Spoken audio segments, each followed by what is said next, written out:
नाहीये एकटाच आहे ना मी तुझ्यासारखी अशी कुत्री घेऊन फिरत नाही.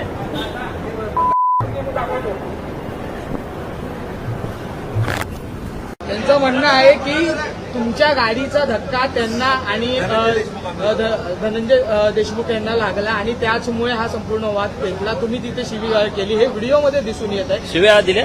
हा, नेमकं प्रकरण काय? गोपीभाऊ त्यांचा असा आरोप आहे की तुम्ही दरवाजा फिल्मी स्टाईलने ढकलला लाथ मारून आणि अरे मग आता त्याला काय होते मग गाडीच्या आडवं यायचं नाही. गाडीच्या आडवं आल्यानंतर काय होणार? पण भविष्यातही असा संघर्ष आणखी वाढेल दोघांमध्ये. 2 दिवसापूर्वी देखील तुम्ही अर्बन नक्षल किंवा गाजा समर्थक म्हणून त्यांचा उल्लेख केला होता असं त्यांचं म्हणणं आहे. अरे नक्षलच्या बद्दलचं जे बिल आलंय त्याच्यावरती मी भूमिका मांडत होतो, त्यामुळे त्यांना काय टेन्शन घ्यायची गरज नाही. तो नक्षलवादी आहे का? त्यामुळं काही चिंता करू नका. त्याला विचारा काय काय झालं. दोघेही सभागृहामध्ये एकाच बंधारे एका सदस्यावरती शिवीगाळ दिलेली आहे आरोप केले होते.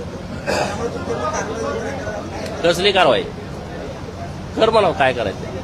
तुम्ही शिवीगाळ केला तर त्यांचा आरोप आहे.